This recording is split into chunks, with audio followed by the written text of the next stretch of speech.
समर्थ. आम्ही दोघं स्वामींची सेवा बऱ्याच वर्षांपासून करतो आहे. महाराजांची कृपा कशी होते कोणाला सांगणं कठीण आहे.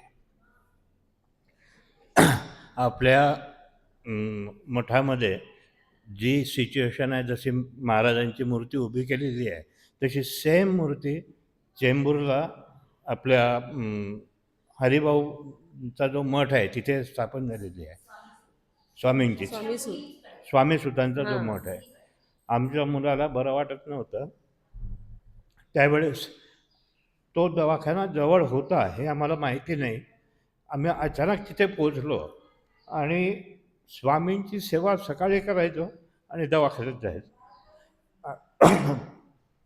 त्यावेळेस महाराजांची कृपा एवढी झाली, त्याचे सगळे रिपोर्ट्स नॉर्मल आले. कुठलाही त्याला त्रास नव्हता, परंतु का झाला कळत नव्हतं. 2 ते 3 महिने आम्ही सर्व ट्रीटमेंट केली. त्याचा पोटाचा विकार होता.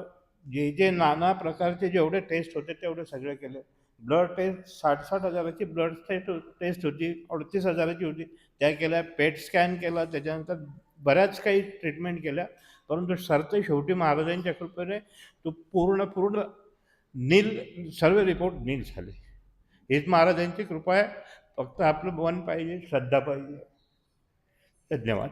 नाही, तुम्ही कुठून आला ते सांगा. हां, आम्ही भुसावळ जळगाव डिस्ट्रिक्टमधून आलेलो आहे. आम्ही नेहमी येत राहतो.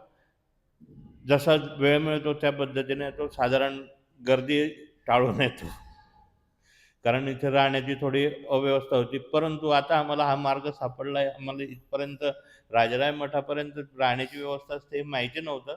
त्याच्यामुळे आता आम्ही निश्चित येऊ आणि उत्सवाच्या वेळेस सदैव हजर राहू. धन्यवाद.